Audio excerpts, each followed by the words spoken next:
المشاهدون الأكارم، أسعد الله أوقاتكم أينما كنتم بكل خير. نشرة الأخبار نقدمها لكم من تلفزيون دولة إرتين، سهلها كالعادة بأهم وأبرز العناوين.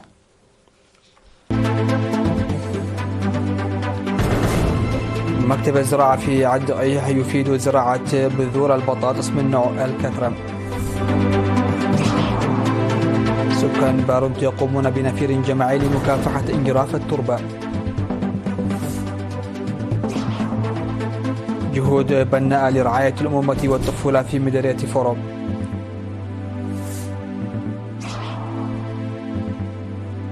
لافروف يلتقي نظيره الصيني ويصف العلاقات مع بكين بأنها استراتيجية. الصين تطلق تدريبات عسكرية حول تايوان وتحذر من اندلاع حرب. تبون وماكرون يتعهدان بترميم العلاقات الثنائية بعد أشهر من الأزمة. أهلا بكم إلى تفاصيل النشرة. أفاد مكتب الزراعة في مديرية الدقيق زراعة 269 كنتالا من بذور البطاطس من نوع الكثرة بهدف تنميتها عبر توزيعها على المزارعين النموذجيين الذين أعدوا أراضيهم الزراعية بشكل جيد. وأوضح خبير تنمية الخضروات والفواكه السيد منجست أب أرأي أن البذور زرعت في إدارات ضواحي مندفر ومألوية وتخندع وحينبال ملائمة لتنمية ذلك النوع من البطاطس، داعيا المزارعين إلى الاهتمام بها. وقال إن النوع المسمى الكثرة مقاوم للأمراض والآفات ويعطي إنتاجية عالية. وقال السيد تعجز تخلي الذي يراقب العملية في نقطتي مألوية وتخندع إن البذور المختارة سيتم مراقبتها بشكل صحيح من الزراعة إلى التخزين والتسويق. وذكر المزارعون بأنهم سيعملون على مضاعفة الإنتاج وتلبية احتياجات المنطقة. هذا وقد قامت وزارة الزراعة بتوزيع 540 كنتال من بذور البطاطس المختارة، منها 269 كنتال في مديرية الدقيق، و138 كنتال من مديرية صنعاء، و120 كنتال في الإقليم الأوسط، و13 كنتال على مركز حلحلة للأبحاث الزراعية.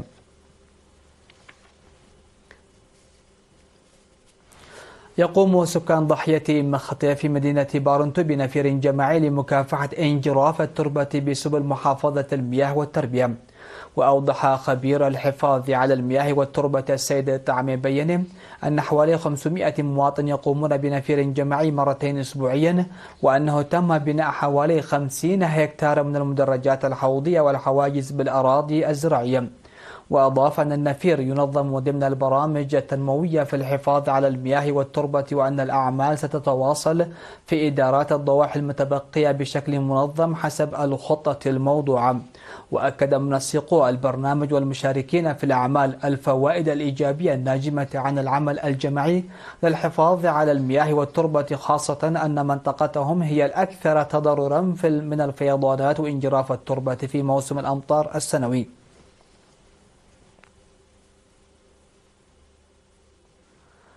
أوضح مسؤول عيادة سلكي في مديرية فرو مساعد التمريض إبراهيم أحمد أن العيادة تقوم بعمل مرضي في ضمان صحة المجتمع بشكل عام وصحة الأم والطفل خاصة.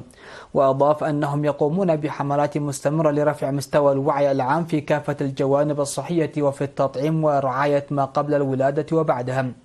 وقال إن تغطية التطعيم في العيادة والتجوال ازداد بنسبة 40% عام 2024 مقارنة بالعام السابق.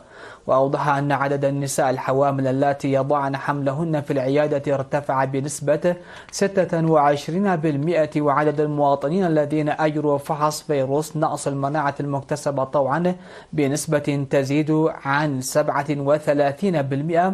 ومع ذلك انخفض عدد النساء الحوامل اللاتي يطلبن الرعاية في المرفق الصحي، وأن نتيجة فحص 116 امرأة حاملا كانت سلبية من فيروس نقص المناعة المكتسبة والزهري.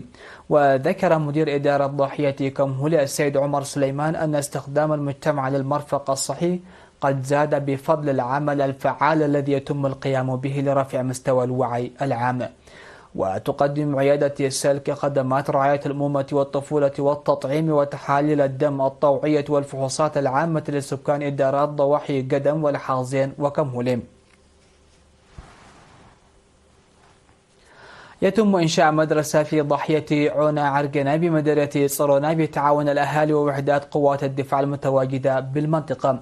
وأفادت مديرة ضاحية عونا عرقنة السيدة الرهوة سعيد أن المدرسة التي يتم بناءها بالمبلغ الذي تبرع به الأهالي تشمل 4 فصول دراسية، مما تساهم في تخفيف نقص المدارس بالمنطقة.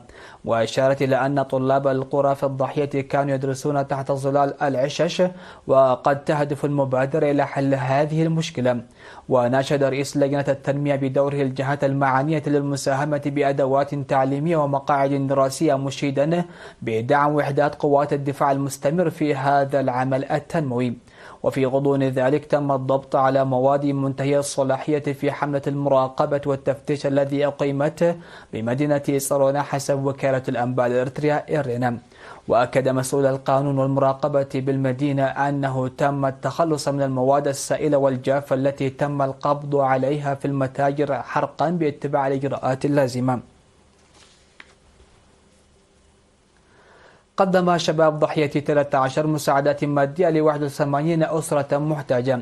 وأشاد مدير الضاحية بمبادرة الشباب بالتبرع بمبلغ 64 ألف نقفة ليتم توزيعها بالتساوي على 81 أسرة محتاجة. وأوضح منسقو البرنامج أن العمل تم بمبادرة شباب 13 المقيمين في الداخل والمهجر لتقديم دعم مادي للمحتاجين، وأن المبادرة ناتجة عن قيم التعاون والمساعدة المتبادلة، مشيرين إلى مساهمة المدراء الإداريين والأعيان في التعرف وتحديد الأسر المحتاجة لمثل هذا الدعم المتواضع. وشكرت الأسر التي قدمت لها المساعدات القائمين على البرنامج بتلقي الدعم والرعاية المقدمة. وفي غضون ذلك تم تنظيم سيمينار قانوني حول مكافحة الجريمة والمخالفات القانونية لطلبة مديرية قلوج. وأوضح قائد مركز شرطة مديرية قلوج الملازم أول تسفلدت ولد ميكائيل أن عدم المعرفة القانونية والوعي لا يخلص المخالفين من المساءلة القانونية، بل يمكنهم من تجنبها وتمتعهم بالسلوك المسالم والحر، وضمان مشاركته في محاربة الجرائم والمخالفات وكشفه لتقديمهم للمساءلة القانونية. مشاهدينا فاصل قصير ومن ثم نعود لمتابعة الأنباء على الصعيد العالمي. تفضلوا بالبقاء معنا.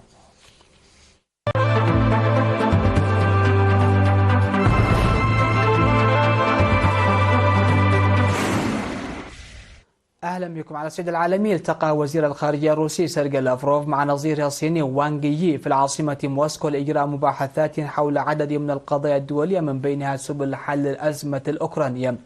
وذكرت وكالة سبوتنيك للأنباء أن الجانبين يبحثان أيضا العلاقات الثنائية بما في ذلك الاتصالات على المستويات العليا.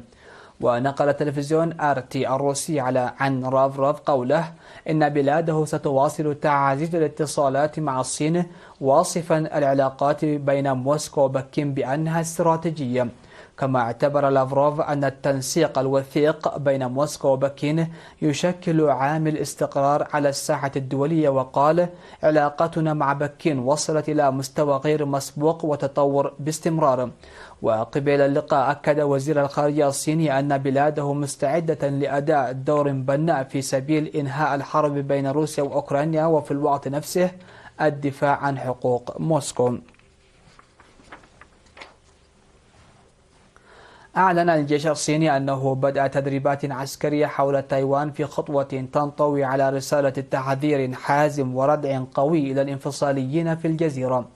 ووفق ما نقلته وكالة الصحافة الفرنسية، قال الكولونيل شي المتحدث باسم القيادة الشرقية للجيش الصيني، قال إن هذه التدريبات تركز بشكل أساسي على دوريات الاستعداد القتالي البحري الجوي وتحقيق تفوق شامل ومهاجمة أهداف بحرية وبرية ومحاصرة مناطق رئيسية وقطع طرق بحرية. وحذرت بكين من أن الجهود الرامية لضمان استقلال تايوان قد تؤدي إلى اندلاع حرب. بدورها أعلنت تايبيه أن الصين نشرت في محيط تايوان حاملة الطائرات شاندونغ وسفنا حربية أخرى. وقالت وزارة الدفاع التايوانية إنها تراقب عن كثب تحركات حاملة الطائرات شاندونغ والطائرات والسفن الأخرى التي دخلت أمس منطقة الاستجابة التايوانية. أكد الرئيسان الجزائري عبد المجيد تبون والفرنسي إيمانويل ماكرون في اتصال هاتفي أكدا أن العلاقات بين بلديهما عادت إلى طبيعتها بعد أشهر من الأزمة مع استئناف التعاون في مجال الأمن والهجرة بحسب بيان مشترك. وأشارت إلى أن الرئيسين تحادثا بشكل مطول وصريح وودي حول وضع العلاقات الثنائية والتوترات التي تراكمت الأشهر الأخيرة في أول اتصال بين الزعيمين منذ يوليو الماضي في ظل أزمة دبلوماسية غير مسبوقة بين البلدين. واتفق ماكرون وتبون خلال المكالمة الهاتفية على عقد لقاء قريب بينهما دون تحديد موعد معين. وجدد الرئيسان رغبتهما في استئناف الحوار المثمر الذي أرسياه من خلال إعلان الجزائر الصادر في أغسطس 2022. في الخبر الأخير، وقع رئيس طاجكستان إمام علي رحمان ونظيراه القرقيزي صادر جابروف والأزبكي شوكت مرضياف معاهدة بشأن نقطة اتصال الحدود بين الدول الثلاث في خطوة من شأنها إنهاء أي بوادر توتر محتملة، كما جمر توقيع إعلان خونجد حول الصداقة الأبدية بين الدول الثلاث. ويمثل التوقيع على معاهدة تحديد نقطة التقاء الحدود الثلاثية نهاية لمسار ترسيم الحدود بين طاجكستان وقرقيزستان وأوزبكستان، وخاتمة لحقبة من المفاوضات على القضايا الحدودية التي كانت قائمة بين هذه البلدان على مدى أكثر من 3 عقود. وشهد الرؤساء الطاجيكي والقرقيزي والأزبكي خلال اجتماع ثلاثي مراسم تدشين نصب لنقطة التقاء الحدود الثلاثية في المنطقة الحدودية المشتركة بين بلدانهم الثلاث.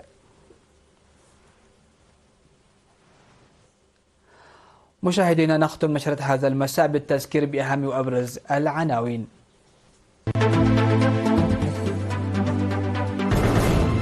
مكتب الزراعة في الدقيق يفيد زراعة بذور البطاطس من نوع الكلترا. سكان بارونت يقومون بنفير جماعي لمكافحة انجراف التربة.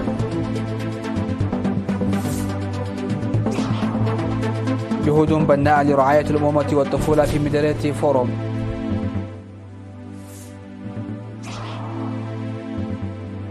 لافروف يلتقي نظيره الصيني ويصف العلاقات مع بكين بأنها استراتيجية.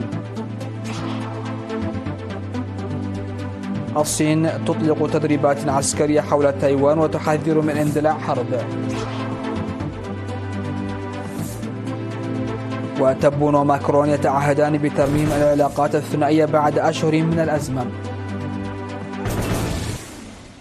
سادتي سيدات، هكذا نكون قد وصلنا وإياكم إلى نهاية نشرة هذا المساء. هذه تحيات وتحيات الفريق العامل. شكرا لحسن الاستماع والمتابعة، والسلام عليكم ورحمة الله.